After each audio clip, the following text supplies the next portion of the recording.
agenda plan. Thank you, Todd, for that. So we'll start off with any public comment. I'll look to you, Sydney, to let us know if anyone has reserved some space for that. Nope, we are good to go. Okay. And we will wait and come back on approving the executive committee meeting minutes from February, assuming we'll reach quorum shortly. And someone just came to the meeting. We just Chelsea. need one more after Chelsea. Okay. All right. Okay, let's go ahead and get into the meat of our agenda. And we will be moving Vince and Julia further into the agenda to allow a little more flexibility in the event that Vince is able to join us. And if not, Julia, I'm assuming you'll fill in a little bit for him. Is that right? Sure, happy to. Okay, thank you. Okay, so Clay, we're going to start with you. We usually end with Clay. So today we're going to mix it up, and Clay's going to talk to us about state and local planning and the policy work group. Well, I'm happy to, but just a quick question. We want action from the executive committee on this item. So do we want to wait? Yeah, sorry, I missed that. My bad. Never mind. Todd? We're just breezing right through this agenda. We're already at 12:40 on my account of where we should be. Todd, you are going to update us, I believe, on the talent assessment and the talent summit. Yeah, and mine is not going to be very long. I promise this time, Sherry. So the talent assessment is coming along nicely. We are on schedule to have it completed ahead of time. And when I say ahead of time, I mean to present and sort of launch at the upcoming Talent Summit, which, another shameless plug, will be on May 14th and 15th at the Salem Convention Center. And it will be emceed by, speaking of Sherry Dunn. So we're excited. We have well over 300 people registered with over a month left to go. So we are pretty confident we'll get to the cap that we have of 500 attendees. So that's exciting. And we look forward to seeing all of you there. And that concludes my update, unless there are questions. Any questions for Todd? All right. I think what we'll go ahead and do. Hey, Ann. Oh, go ahead. Yeah, sorry. Could I just jump in real quick and give a little bit of context around our next speaker, Janine? Yes, I would love that. So part of the work that I do on an annual basis is to get together with you wonderful people and sort of assess how things are going, what things are going well, where we can improve things, have a strategic sort of brainstorming conversation over coffee or a beverage for the next calendar year. And in one such conversation with Craig Pope, who's a relatively new member of the WTDB County Commissioner in Polk County, he came up with a good idea over coffee with, actually Doug Denning was there talking about some other opportunities, which was that we were sort of talking about how could we enrich the meetings that we have, the conversations that we have, change it up a little bit, do some different things. And his idea was, these are sort of my words, he didn't necessarily say them, but sort of bring in this notion of a sort of speakers bureau to the WTDB. I shared it with Ann on Friday in our one-on-one, and she really liked it. And so we thought we'd try it on for size and see how it went. And we talked about, Craig and I did, about how we could think about this in a bit of a different way, not necessarily needing to bring in people that were directly connected to our work, maybe an opportunity to connect to our work. But he gave an example of somebody from Salem Health who had given a presentation at a meeting he'd been at, somebody else from Forest Products who'd given a presentation about their sector, their business, challenges and opportunities. And so it's in that spirit that Craig suggested that I reach out to Janine Stice and ask her if she would be interested in presenting today. So just wanted to set that context. That's great. Thank you, Todd. And Janine, we're really happy to have you with us today. And we'll turn the mic over to you, and very interested to hear more about the work you're leading. All right. Well, I want to thank you, Todd, for reaching out, for Craig reaching out, and yeah, giving this opportunity for the Workforce Partnership in the Willamette Valley to really highlight the work they've done with the Behavioral Health Consortium effort over the last year and a half. I'm gonna my background, just disclosure, is not in behavioral health. So this has been a steep learning curve if you're not in that area or space of work in healthcare. And it's been very, I think, enlightening and eye-opening on the variances between the workforce pathways on the physical health side compared to those on the behavioral health side. And so for this work, I want to just let you know that the behavioral health sector really includes the recovery work, substance use work, as well as the mental health system from, 1930 or whatever. It's just kind of all over the place with those different types of careers and pathways and settings even that people work in. So I'm going to spend a lot of the time this afternoon just running through the background on the consortium.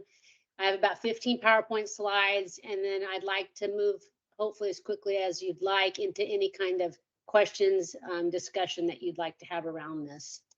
So let me pull up the PowerPoint slides and get that going. Okay, just a second. Usually I have consortium members present. And I can't get this stick. Okay.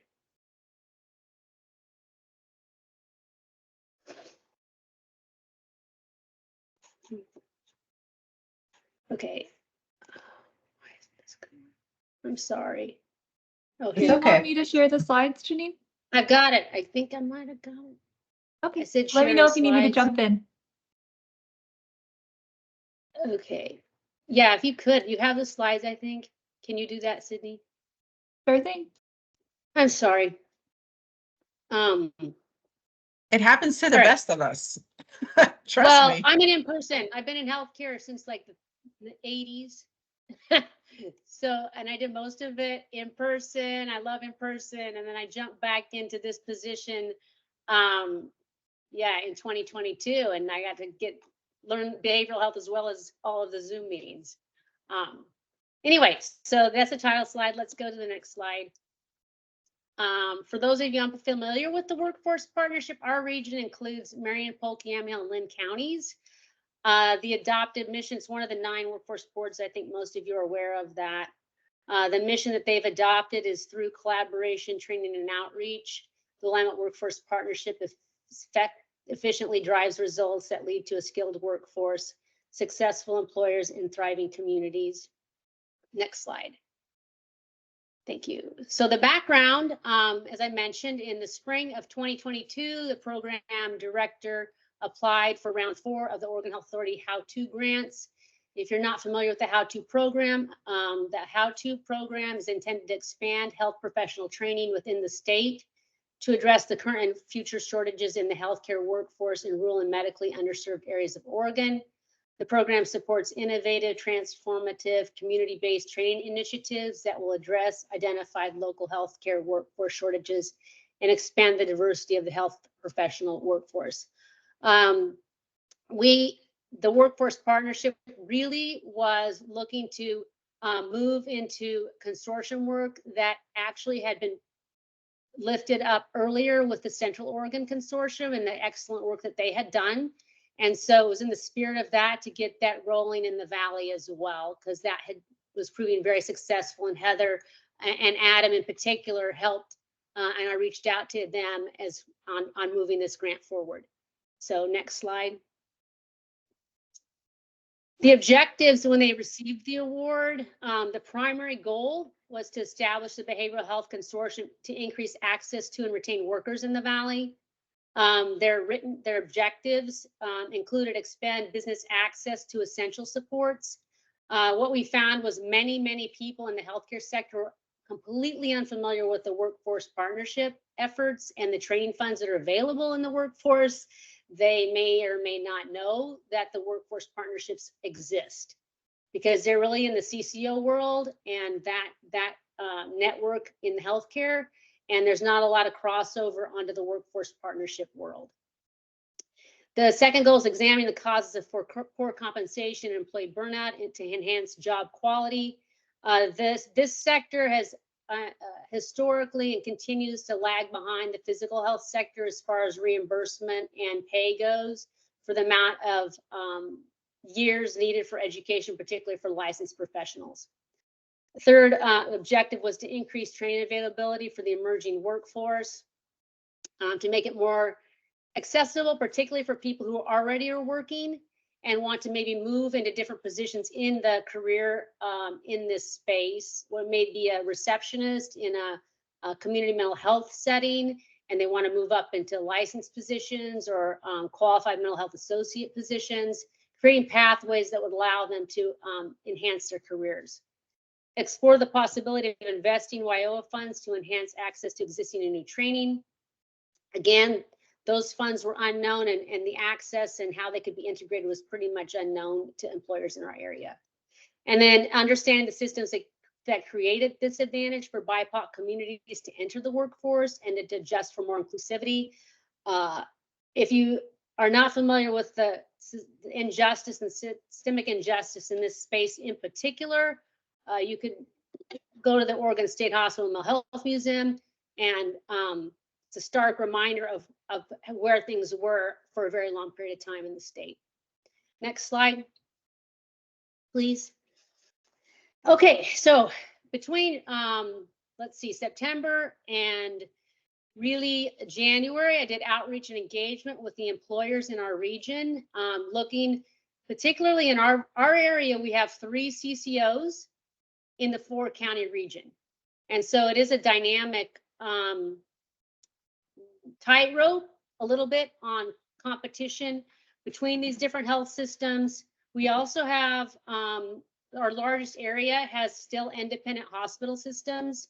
Salem Health and Santiam are not vertically integrated systems, so that's a little bit different than some areas of the state.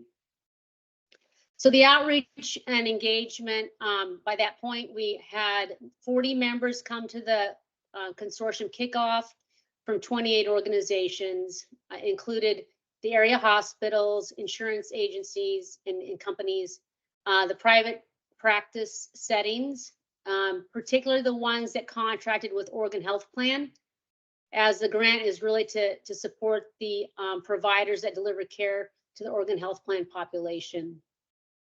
We included the higher education institutions in our area, the 2 community colleges, and then the community health mental programs, which is pretty much 4 health departments that do both behavioral health and substance use work. Salem Kaiser School District, and then some community benefit organizations that support the work in the area. From the conversation at the launch in February of 2023, they identified 4 areas of work. So those included education, career pathways, pay and access, and then retention and recruitment, and pay and access, administrative burden.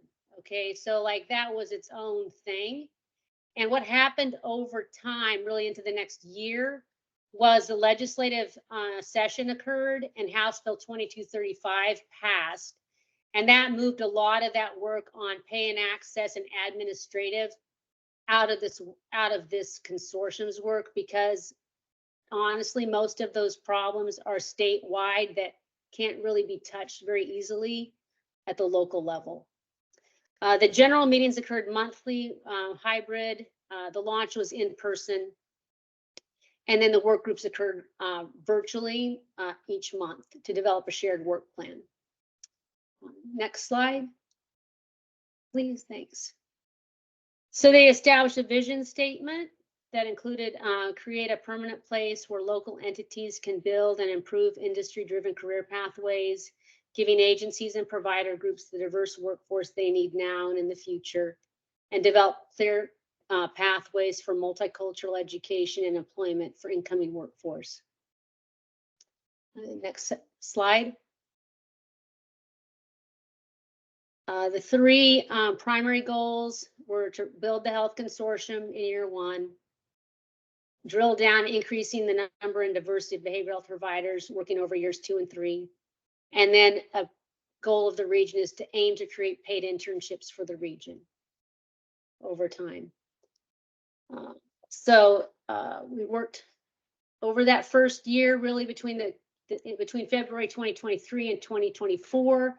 There was a lot of conversations that happened outside of the meetings between the different partners that had come together. So multiple grants were applied through for the Future Ready Oregon rounds. Some of those were received by some of the partners and members of the organizations. Some of them weren't.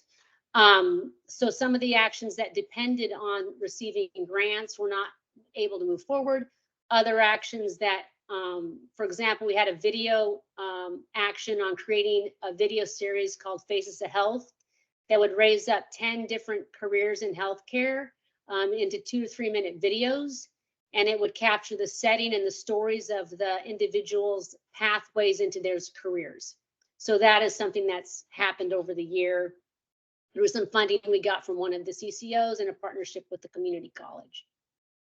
At the over that year, the consortium grew to about 122 members in our email database and 62 organizations, with a lot of the growth in the private practice setting that serve the Medicaid population, as well as a lot of growth in the education. We have the ESDs now in the consortium, and then more public agencies. So Department of Human Services for our region is one of those that also does a lot of work in this space. And then added 2 more peer support recovery organizations. So that was exciting to see. It spread, it really spread member to member. So, you know, people would email me and give suggestions on people to invite, and then I'd circle back and bring them in. And the consortium grows itself in that way through those relationships. And I think that's one of the successes is even the members feel more supported in their work and, you know, frankly, seem a little less drained, you know, because they have conversations with one another that weren't going on, I think, before the consortium was established. At the February meeting this year, they decided to move it to bi-monthly meetings. So we'll continue that. But if you're not in this area of work, there's requirements for behavioral health plans for each CCO, as well as each health department. And so we're trying to keep the meetings to, you know, reasonable, because a lot of times it's the same people that are having to go to all of those meetings. To keep the private practitioners engaged, there's a stipend program that allows them to get reimbursed for participating in the consortium meetings, because many times if they're having to give up seeing patients, they are going to lose money if they are going to meetings. So there's a price point on how much you can go to show up for these conversations and also maintain your patient base. The next slide, please. Okay, so what I wanted to share is work from the launch, from the refresh meeting, on what the employers are saying into some of these objectives. So we have our objectives kind of down to 3 to collapse them. And at that refresh meeting, they roundtabled each of those objectives and wrote and discussed things that are working and things that aren't working. And so I felt when Craig asked me to present that you might like information on what employers value, so that you might be able to make policy decisions that support that work and those things that work for them. If you want other information, I can also share that, but this is what I had for you. So about 3 slides that kind of show this. So that go back to that first one, if you could. Because this is kind of important, I think, on what's not working. So the grant funding is really great. They love it. And so the Future Ready Oregon grant funding is terrific. Sometimes, though, it is limiting in the internal rules, regulations, and different restrictions, particularly on the settings that can apply for that work. Okay, so there's some kind of nuances over on county health departments, I believe, on, you know, if they can't really sometimes get those funds, and how the partners that are able to bring to the table with the education partners have to vary depending on those rules. This area of work has minimal private employers that see Medicaid patients, if that makes sense. So unlike physical health, you have a lot of health clinics that take Oregon Health Plan that are in the private sector, and they're privately owned clinics by partners that have maybe been in your community for 40 years. That is not the case in behavioral health. We have like one clinic, OEN, that's the only Latino-owned behavioral health clinic, I think she said, in the country. It's one of the first ones. So part of that is access to capital, you know, in the 40s and 50s, and this type of care was not even something that people valued or acknowledged that they needed. So you have a real disparity on who you can have partnering as employers sometimes on that work. The graduate delay. So the problem on that is that licensing, they can't get reimbursed unless they're licensed. If they're not getting reimbursed, then the clinics or the hospital system's not able to capture the funds needed to sustain those positions. Heather's nodding. So they're learning the same thing over, and I think we're seeing the same thing here as you saw in Central Oregon. So that one-time funding is very, it's just not sustainable for the most part. It would be nice to have, particularly the paid internships, and more money going into sustainable paid internships to help support the people who have to get the after graduate degree interning hours in order to get licensed, because that's not a billable. They can't. That's a money loser for the hospital system and the employer, unless you're in a community health setting that has the money up front.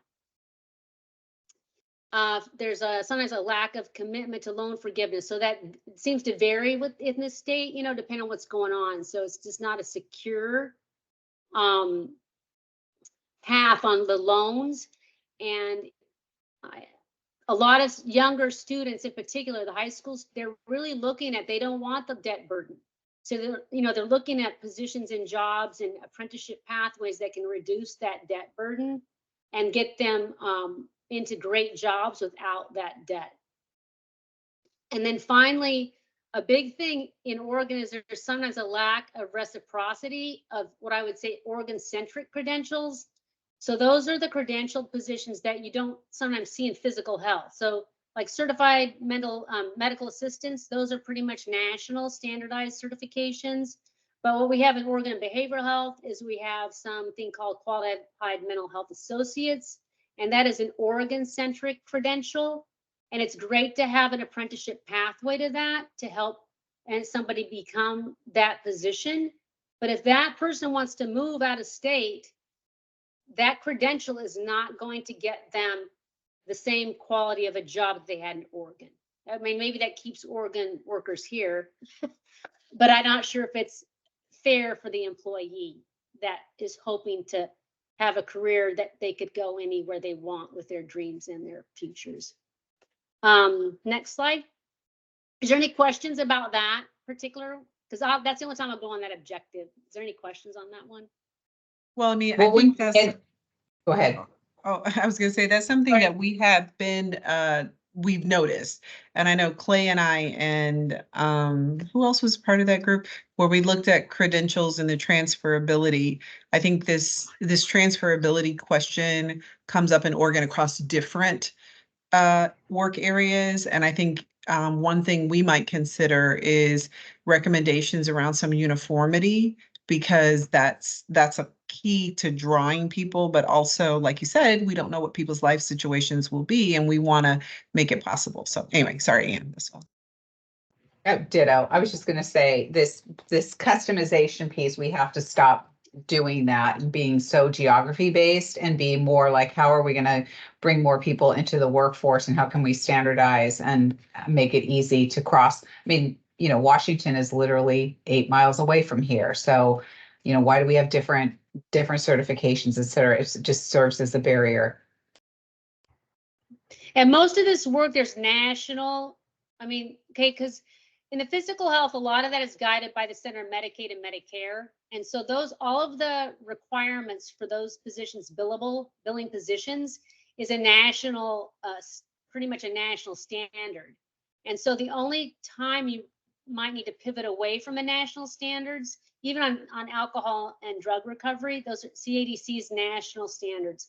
The only time I would, in my experience, pivot away is if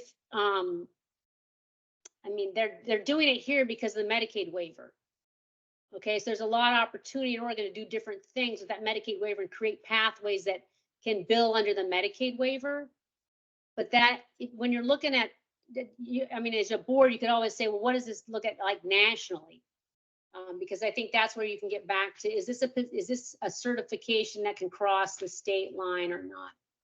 And if you stick with what's nationally approved for billing under Medicaid and Medicare in all states, you'll always be hitting that metric.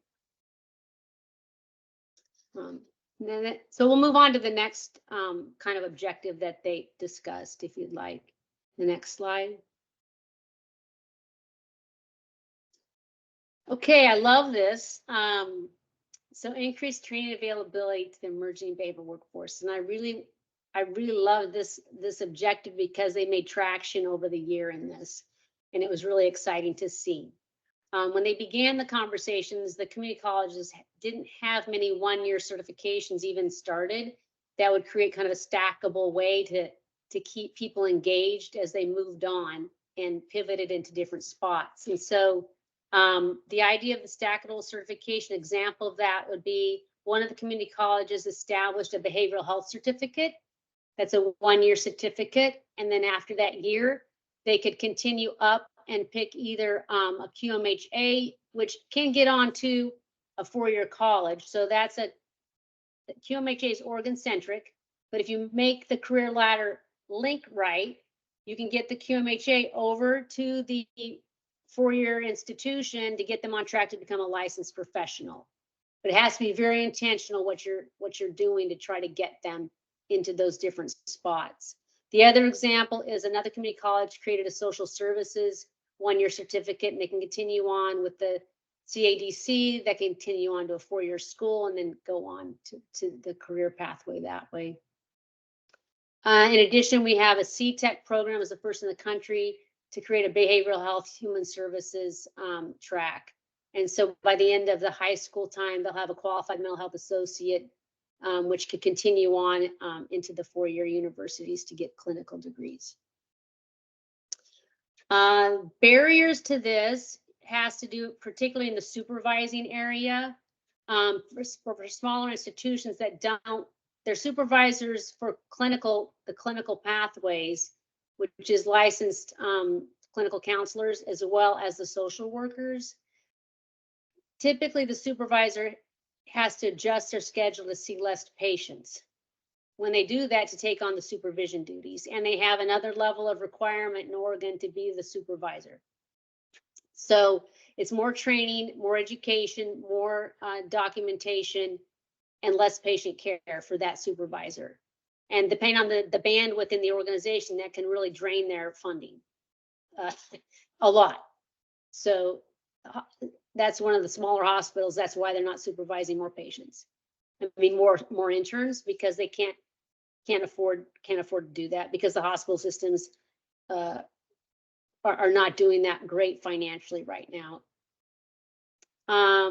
Let's see, limited acceptance into the licensed pathway programs. Portland State, they have a waiting, they turn away a lot of people every year. We do not have enough slots for these licensed positions, licensed internships, licensed in the licensed programs.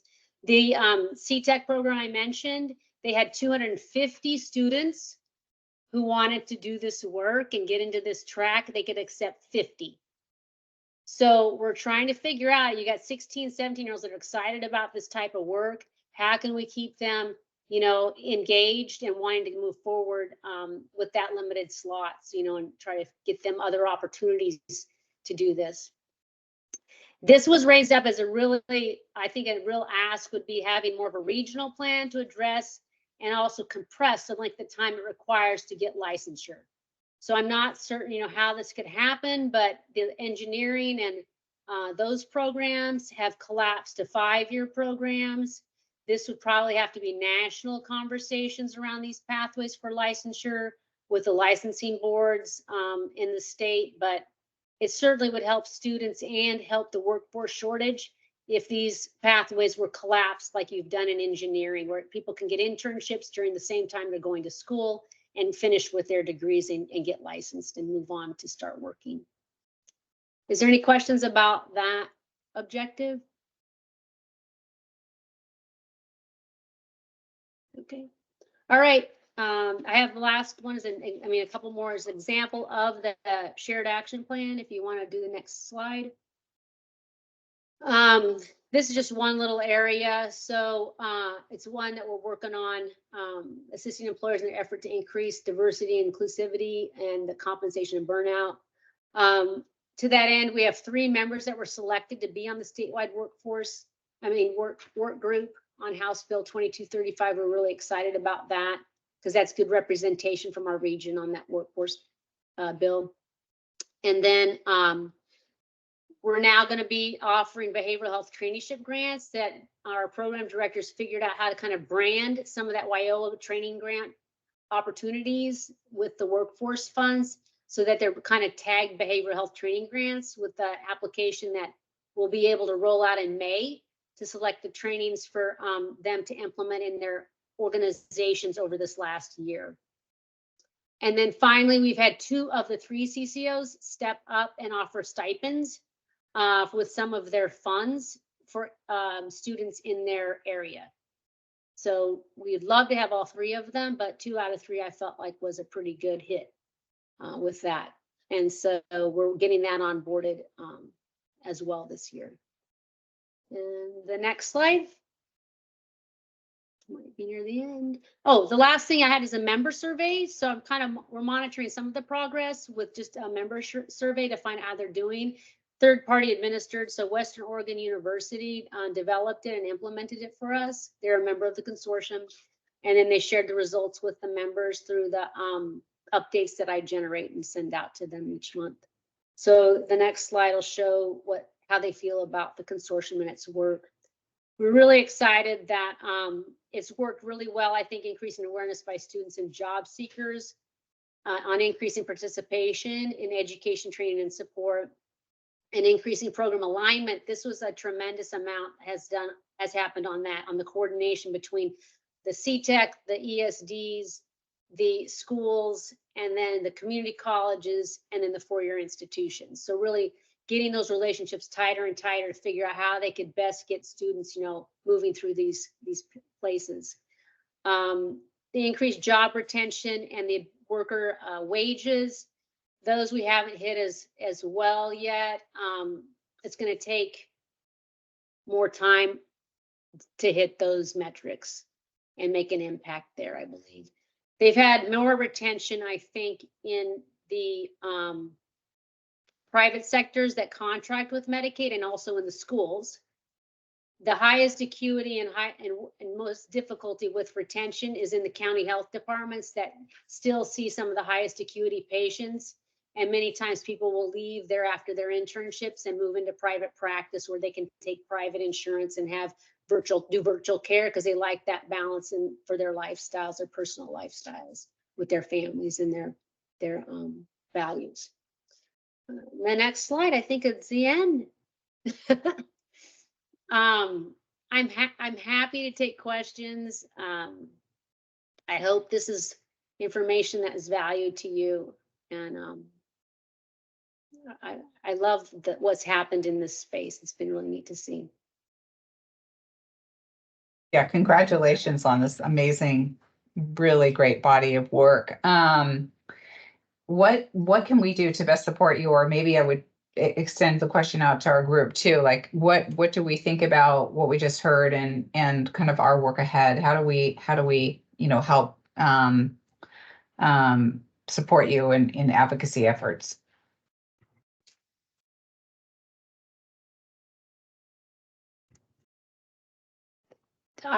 This is the board. I don't want to take the board's times.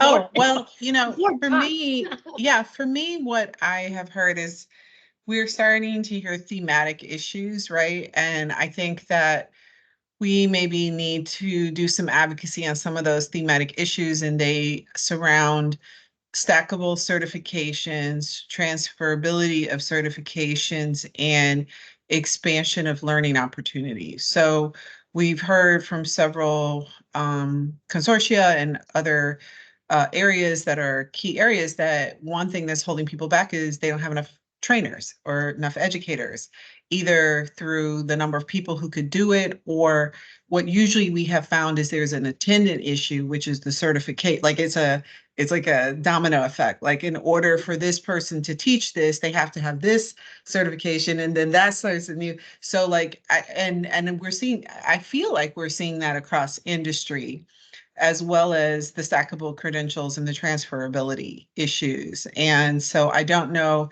if there are some recommendations that we could make as a board saying, look, we are seeing this consistent theme, and however it shows up per industry, we need to come up with something to address this. But that's just what I heard. So I guess to that comment on this side with healthcare, the recommendation I think from particular people in our group, the employers in our group, would say to try to, you're at the level that you could call the licensing boards together to try to get the leadership of the licensing boards on the same page with these requirements. Because what the difficulty they have is that the social work licensing board varies from the other boards that are in this area, from the medical. I mean, there's several licensing boards, but just behavioral health, there's like, I think 3.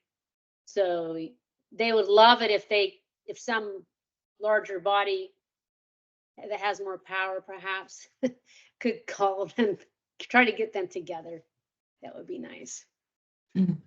I just want to reinforce what Janine is saying, because we have the exact same experience with our providers in Central Oregon. So, for example, it takes 2 years of post-secondary, for graduate school, and then 2 years of under a clinical supervisor to get your LCSW, licensed clinical social worker. But you can't be supervised at all by someone who's got 8 years clinical experience. That doesn't make any sense at all. That makes no sense. And then I think the other thing that Janine said that I just want to also reinforce is paying our graduate students for their placement time. That's one of the things we were able to secure through our OHA grants, is being able to compensate people. Because once you graduate too, the pipeline, you're not done. You still need 2 years of clinical licensure. And I got my MSW in 2000, and it cost me $150 a week to pay for clinical clinical supervision for 2 years. And I made $28,000 a year. So guess what? I didn't get my LCSW. So we have one less clinician in the state because I couldn't afford it. So that's really problematic, and the licensing boards can help with that. But we're actually have implemented a training program for folks who have their LCSW to go through this University of South Carolina Greensboro program to get their ability to also then supervise. And so we're paying clinical supervisors to supervise post-grads so that we can actually exponentially grow behavioral health providers, which is very unique what Janine and I are working on, because normally the public workforce system focuses on the entry level, and we're actually focusing on highly post-grad, like clinical licensure folks. So it's pretty important. Well, and the thing on that is really the license you can have. So So a lot of the reports will show a huge amount. You may, if you watch legislative committees, they'll show huge amounts of traction with apprenticeship and QMHA tracks. That position alone cannot get on an insurance panel for billing. They can only work underneath the licensed professional. So if you keep growing your group that has to work underneath a plan created by the licensed professional, you're still not delivering the patient care you need to deliver. Because the patients, particularly at Medicare, okay, so the thing also is the largest group we have growing is the Medicare population. It is not the Oregon healthcare population. Our state is an aging population. And so under Medicare, the behavioral health that can be supported is the licensed clinical social worker and a licensed clinical counselor. And so that's why, you know, that area doesn't get a lot of media. No one really writes about Medicare and that senior population's needs for mental and behavioral health, but it is probably the biggest thing that's not being discussed because the CCOs don't do that work. Thank you. Todd? Oh yeah, thanks, Ian. Thanks so much, Janine. It was a great presentation. I learned a lot of stuff I didn't know. So yeah, thank you. One of the things that comes to mind in terms of a strategy that we could potentially dig into as a group links back to a recent development that Ann is aware of, and I think Sherry might be aware of, but I'm not sure you all are aware of it. A while back, Ben Cannon reached out to Ann and asked that the WTDB come on a quarterly basis to the Higher Education Coordinating Commission meetings and report out on the work of the WTDB. Last week, one of our newest members, Skip Newberry, came and did a report out because Ann was unable to attend as she was on vacation. We got some feedback from Ben Cannon recommending that we utilize that update to bring one or two important efforts that the state board is working on around needs in workforce and talent development, and with those needs bring recommendations for solutions to the HEC. So what do we need and what do you want the HEC to do about it? So Janine, just listening to you talk, that's where my mind went when you were talking about stackable credentials, transferability, needing more trainers, the issues with the supervisors, cost, all of that. It seems like we could potentially work with you and other folks in your network to then come at one of the next quarterly HEC meetings and present. It's a great idea. Any other questions or comments? Janine, thank you so much. That was really great. And thank you for doing the good work, and we encourage you, and we will take a look and have some more discussions about how we can be good advocates for the work. Okay. Thank you all for that invitation and for the work that you're doing. Appreciate it. Okay. Thank Thanks, you. Janine. Okay. Sydney, do we have quorum? It looks like we do not, and we do need 2 more now to make quorum. Okay. Then I think what we will do, we have one more agenda item, which is the legislative short session recap and 2025-2027 planning. I didn't see Vince join, so I think, Julia, it's going to be the Julia show. Sure, no problem. So I'll start with the 2024 short session. I thought we already gave sort of a recap of this, but I'll just highlight the 2 bills that impact the Office of Workforce Investments and workforce in general the most.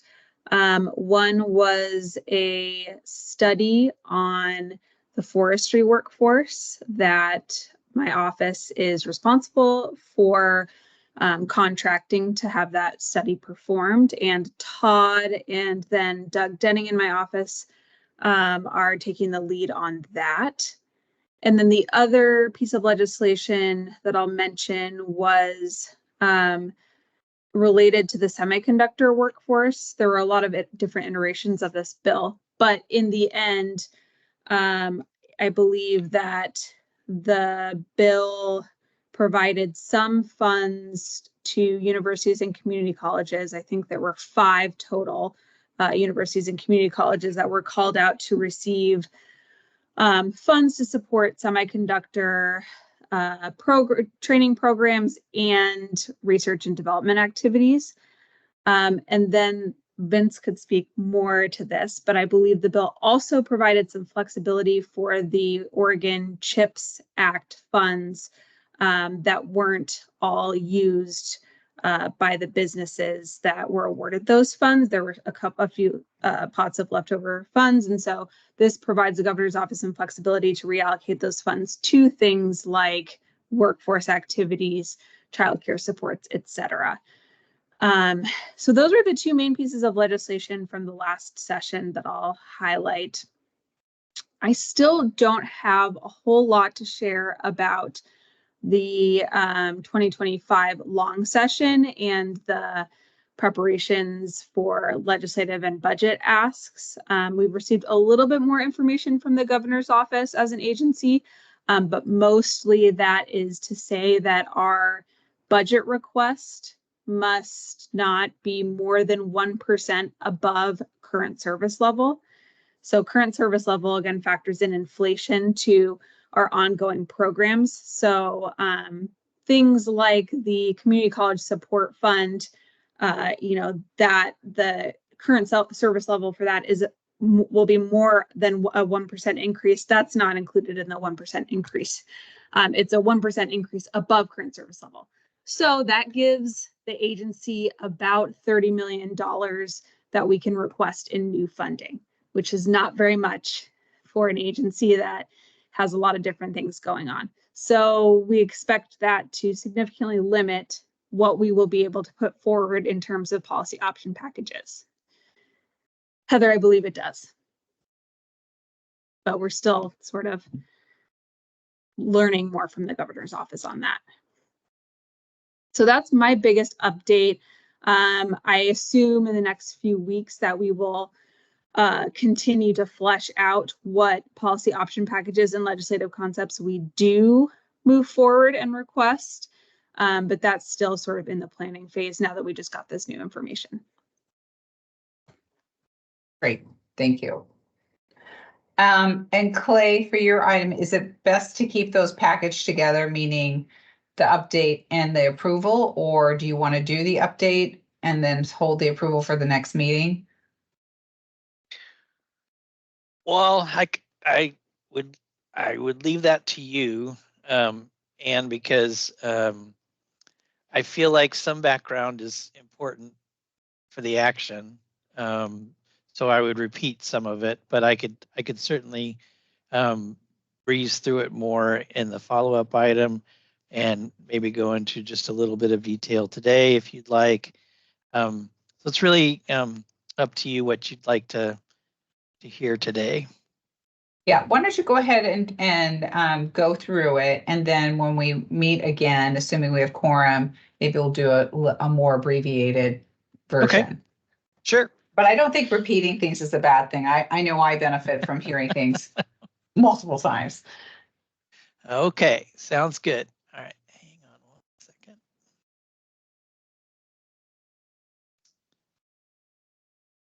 Okay, so this is the presentation I was intending to give today, and I will go through it to the action items, but obviously we won't take action today. And let's go. This is mainly, even with the action items, it's mainly an update.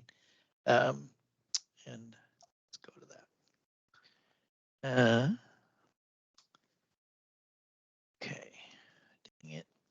Now I'm getting lost. Here we go. So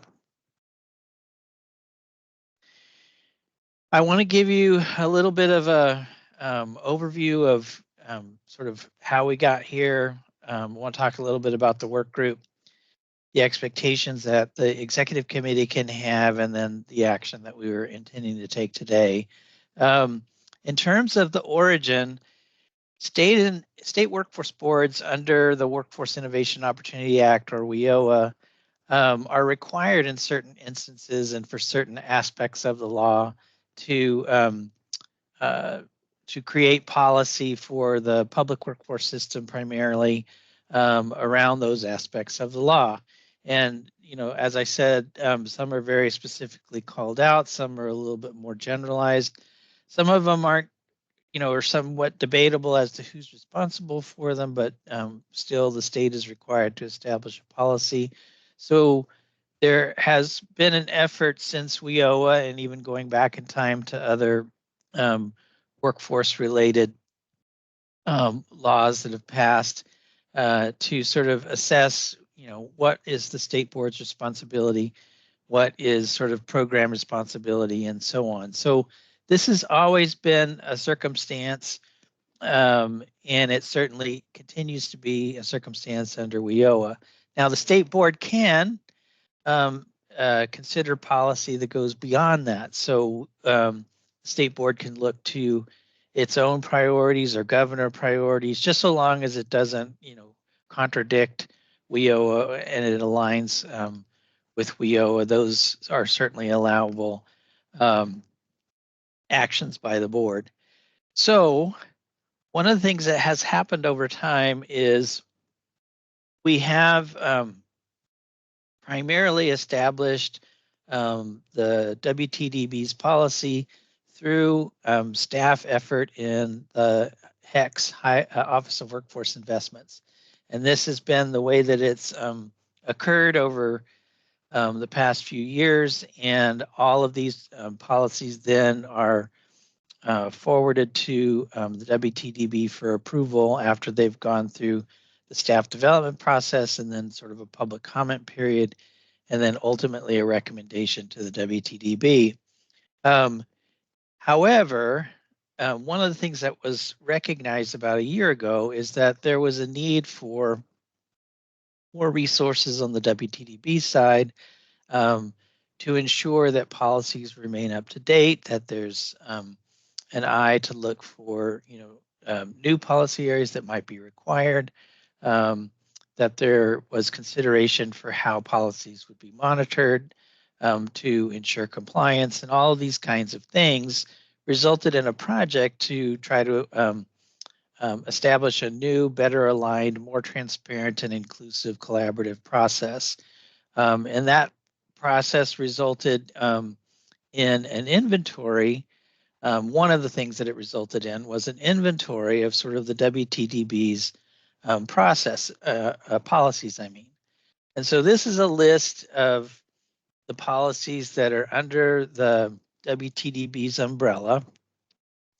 And so I wanted to spend about 10 minutes on each policy, going through the very specific details of each line within the, no, I'm just kidding. I won't go through the details of these policies at all, except for those that are highlighted in sort of the red font. I'll talk about those a little bit in a moment, but I just wanted to give you a sense of what policies the WTDB is responsible for.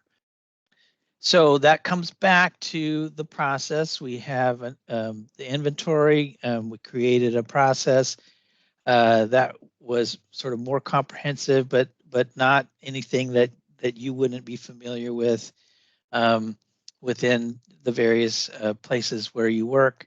But the thing that we did add was this work group.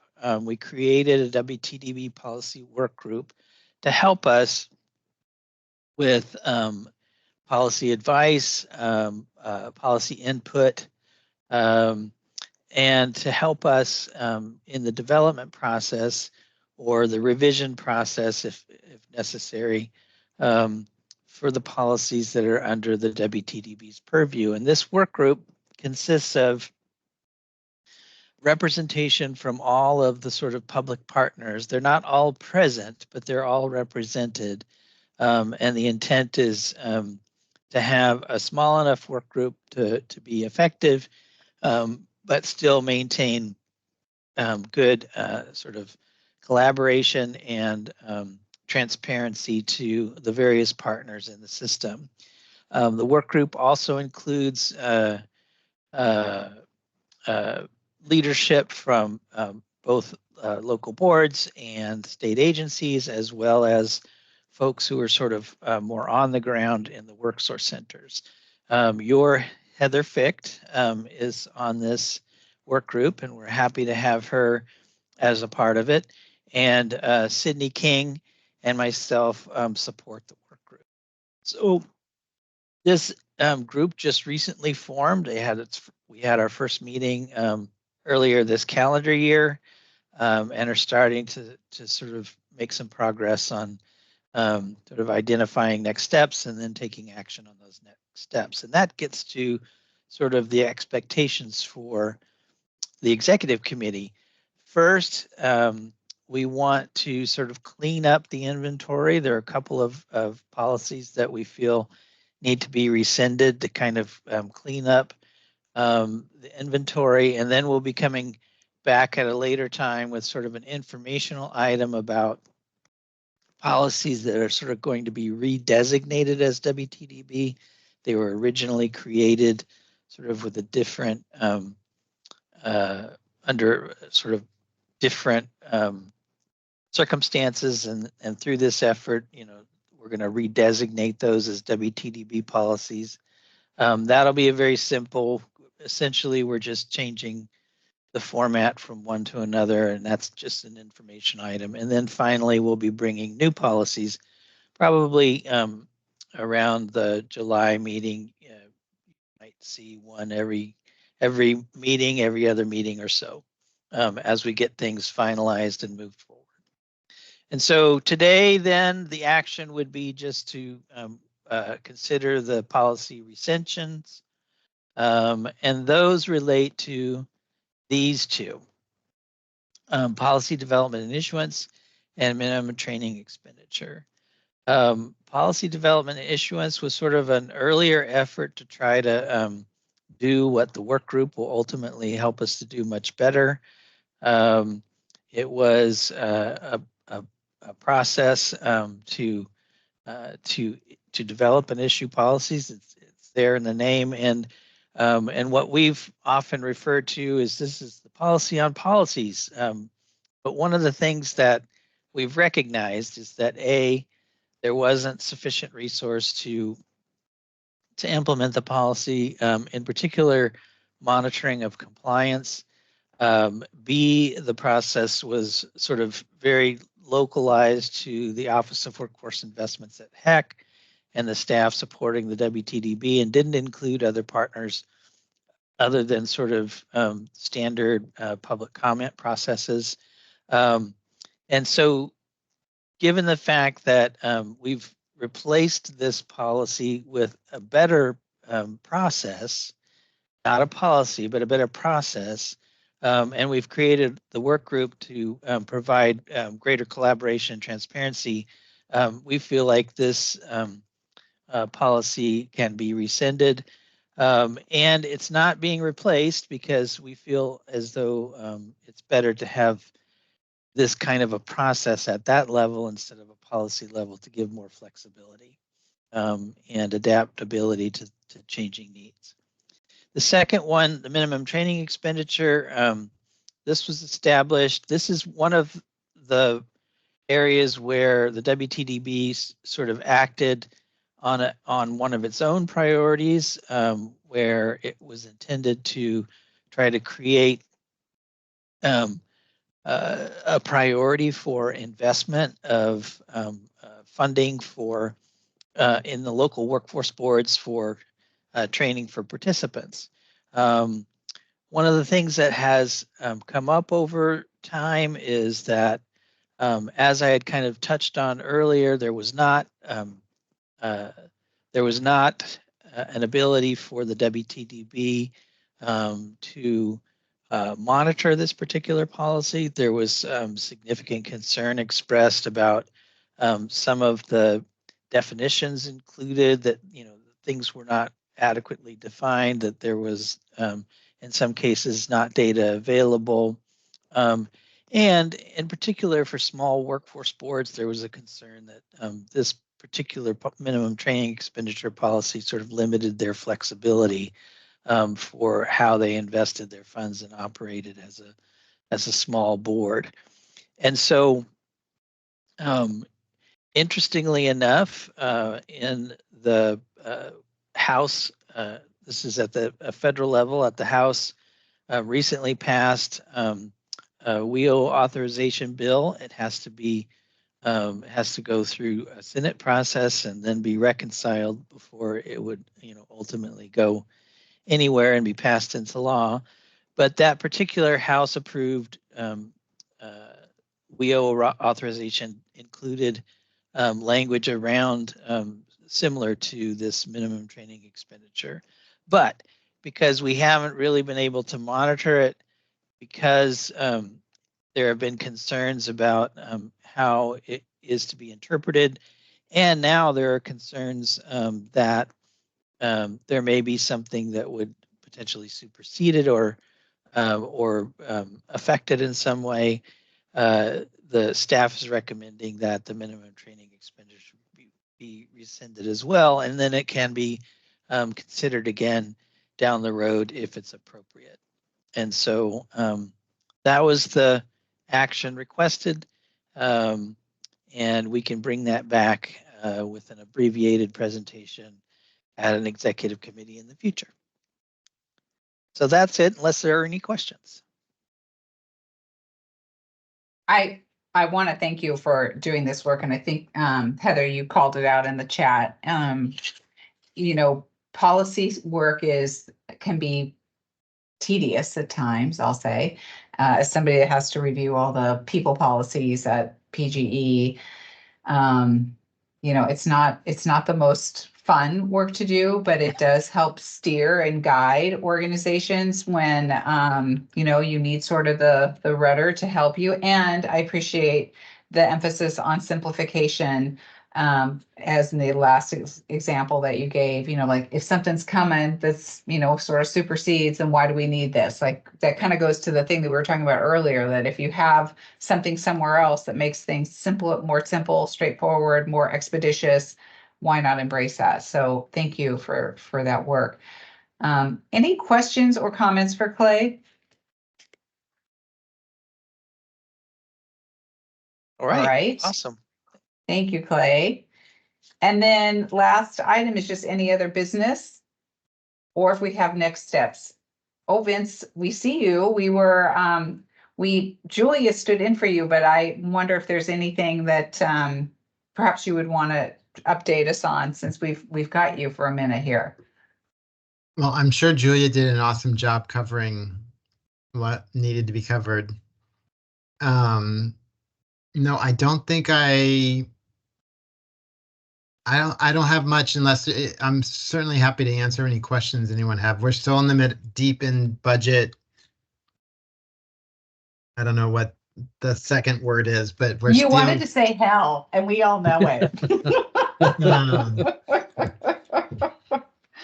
Strategy, I guess. Okay. So still trying to think through all of that,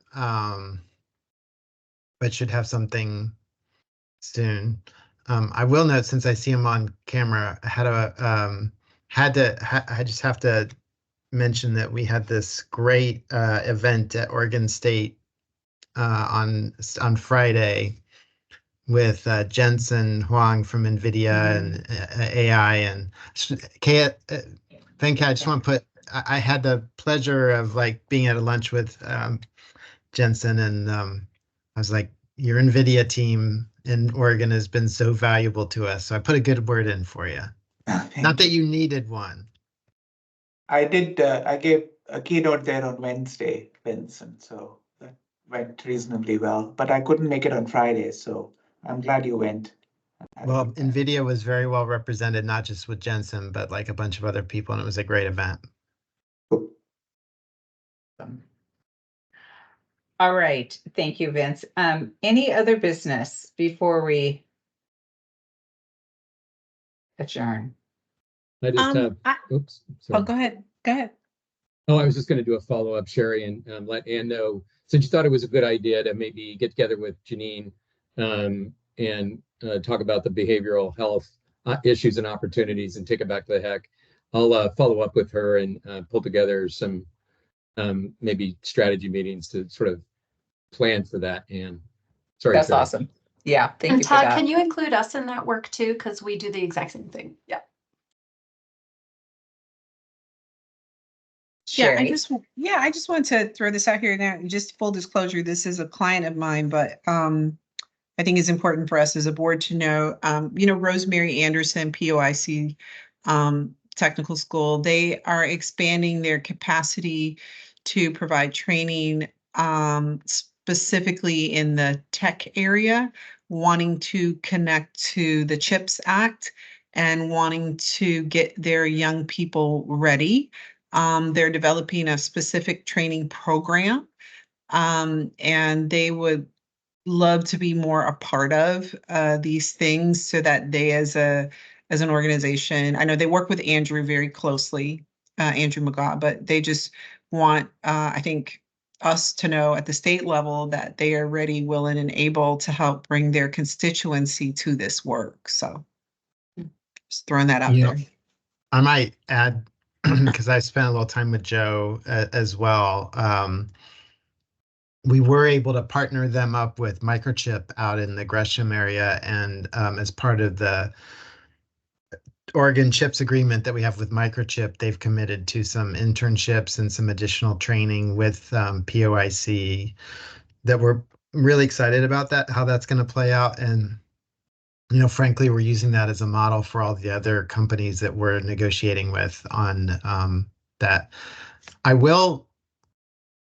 I guess I probably should give 2 quick updates on something because there's announcement coming on Wednesday and it translates, but probably Julia would not have mentioned this, but in the short session, there was a bill that was passed focused on childcare and specific to semiconductors and construction workforce. I can't remember the bill number. I want to say it's 4098, but I can find it if people want to know. But continues to build on the money that was sent to Business Oregon around childcare infrastructure that was went through the long session. But on Wednesday morning at 7:30, there will be a White House webinar featuring our governor, where she'll be talking about some additional childcare work. BOLI has been doing a program with using Department of Transportation or ODOT money to support apprentices with access to childcare in the form of like a subsidy or voucher, and then maybe even some additional wraparound services to help bring apprentices into the field that haven't had opportunities to the past. And we're going to be announcing this week how we are going to actually because of the passing of the bill, we'll be able to apply that a little bit to the construction workforce in the semiconductor world. So stay tuned on that front. If you have any questions, happy to answer them, but it's kind of a build out of this relatively successful ODOT model that we want to expand and test it out more.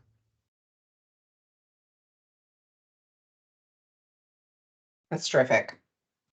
And if anyone wants a link to that childcare, that White House, it's with Secretary of Commerce Raimondo, and once we get the link, I'll try and share maybe with Todd, and he could send it out. That sounds great. All right. Anything else for the good of the order? All right. Well, thank you all. Terrific meeting. Appreciate your participation, and more to come. Our meeting is adjourned.